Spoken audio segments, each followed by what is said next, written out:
तमाम পৃথিবীর জমিনে যখনই চারিদিকে ছিল ঘনঘটা অন্ধকার, আর বিন্দু পরিমাণ কোনো আলোর দিশা ছিল না। সেই জাহিলাতের যুগে নারীদের কোনো অধিকার ছিল না। কন্যা সন্তানদেরকে জীবিত দাফন করা হতো। মানুষের অসংখ্য লাতবলম্বন উজ্জ্বলতার পূজা নিয়ে ব্যস্ত ছিল। সেই জাহিলাতের যুগকে সোনালী যুগে পরিণত করার জন্য আমার আরশের মালিক আল্লাহ সুবহানাহু ওয়া তাআলা এই পৃথিবীর জমিনে দুইটা নিয়ামত পাঠিয়ে দিলেন। আওয়াজ দিয়ে বলুন সুবহানাল্লাহ। এক নম্বর নিয়ামত হলো এই পৃথিবীর জমিনে আপনার আমার নেতা নবী মুহাম্মদ সাল্লাল্লাহু আলাইহি সাল্লামকে পৃথিবীর জমিনে পাঠিয়ে দিলেন। আর দ্বিতীয় নম্বরে হলো আল্লাহর নবীর উপরে নূর নামক 30 পারা কোরআনুল কারীম নাজিল করা হলো। 114টি সূরা আল্লাহর নবীর উপরে নাজিল করা হলো।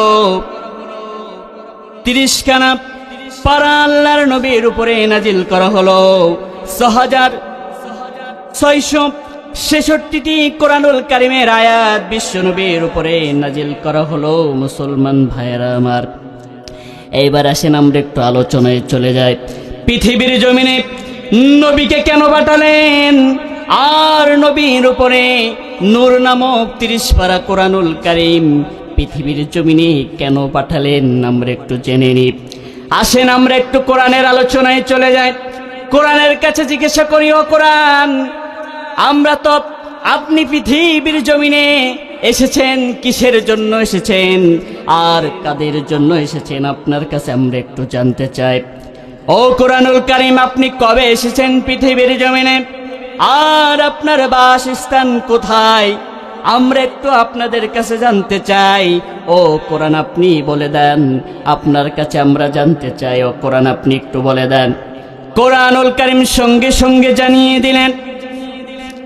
85 নম্বর সূরা সূরাতুল বুরুজের 21 এবং 22 নম্বর আয়াতে কোরআনুল কারীম সঙ্গে সঙ্গে জানিয়ে দিলেন, বাল হুয়া কুরআনুম মাজিদ ফি লাওহিম মাহফুজ।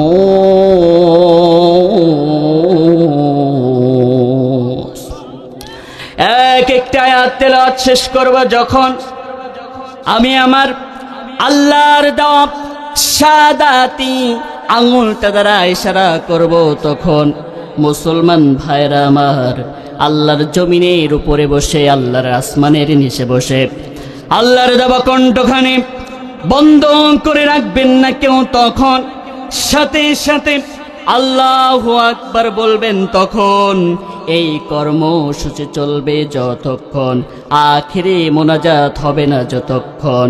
রাজি আছেন যারা যারা আল্লাহর দেওয়া কণ্ঠখানি ছেড়ে দিয়ে আল্লাহু আকবার বলেন তারা তারা? আল্লাহু আকবার।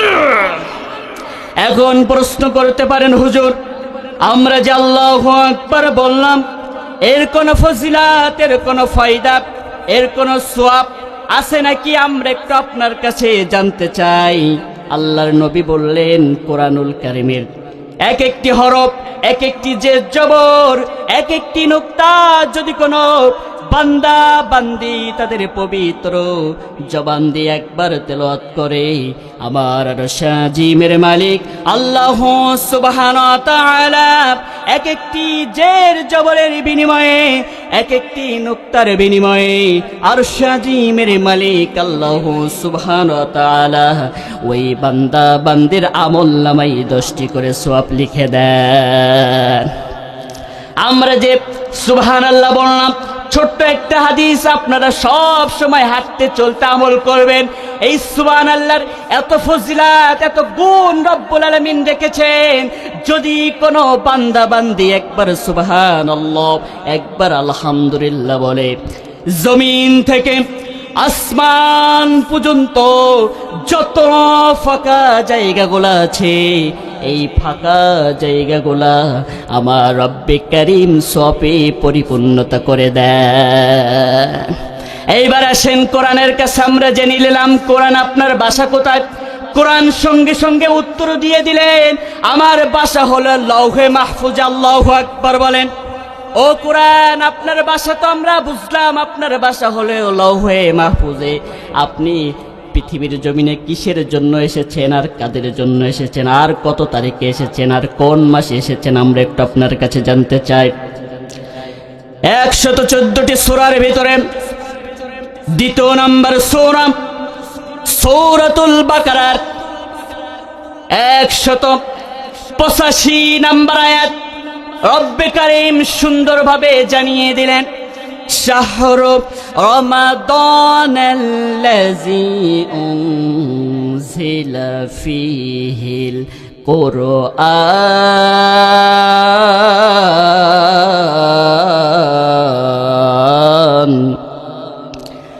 12টি মাসের ভিতরে, আরবি 12টি মাসের ভিতরে পবিত্র মাহে রমাজান মাসে আমি কোরআনুল কারীম পৃথিবীর জমিনে নাজিল হয়েছি।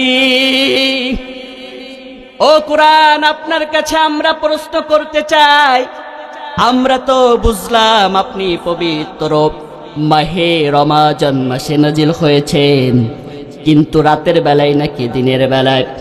কত রমজানে 1 থেকে 30টা অথবা 29টা রমজান আমরা পাই।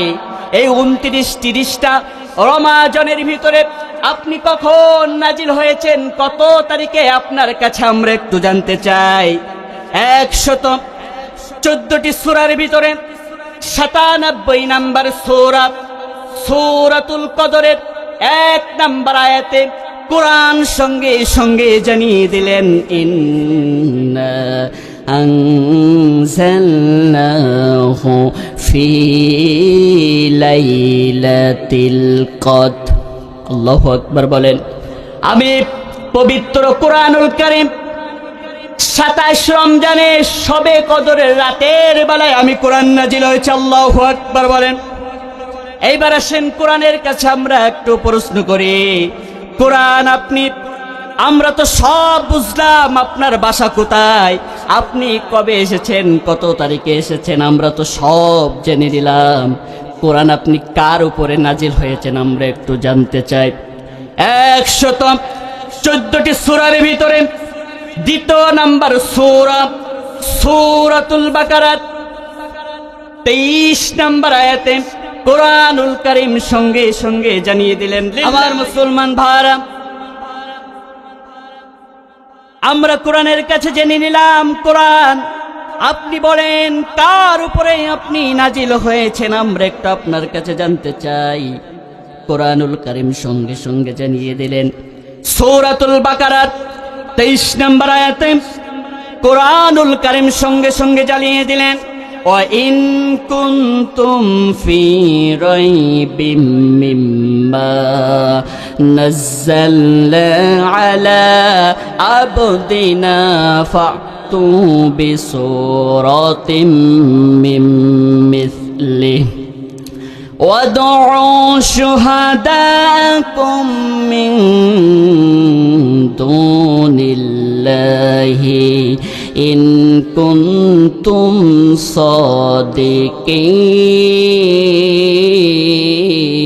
صادقين।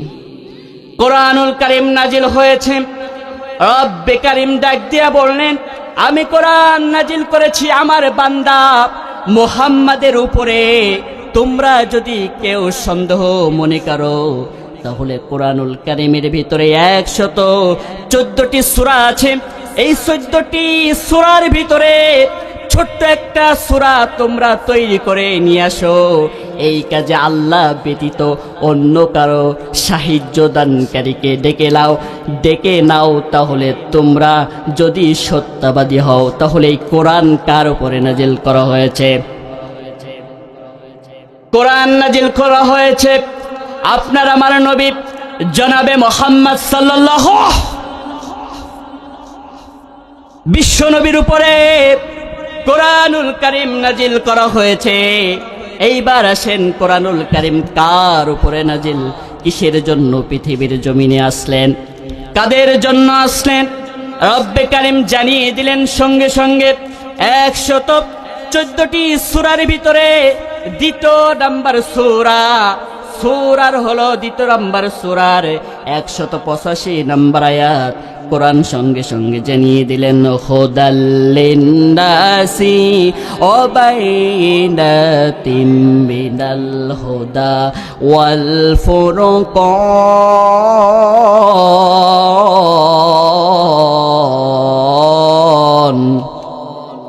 কোরআনুল কারীম আপনি কাদের জন্য নাজিল হয়েছেন?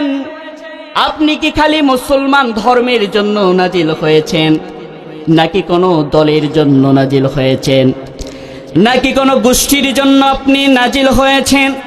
কোরআনুল কারীম বললেন, না, আমি কোরআনুল কারীম নাজিল হয়েছি গোটা পৃথিবীর মানব জাতির হিদায়াতের পথ প্রদর্শক হিসাবে আমি কোরআন নাজিল হয়েছি।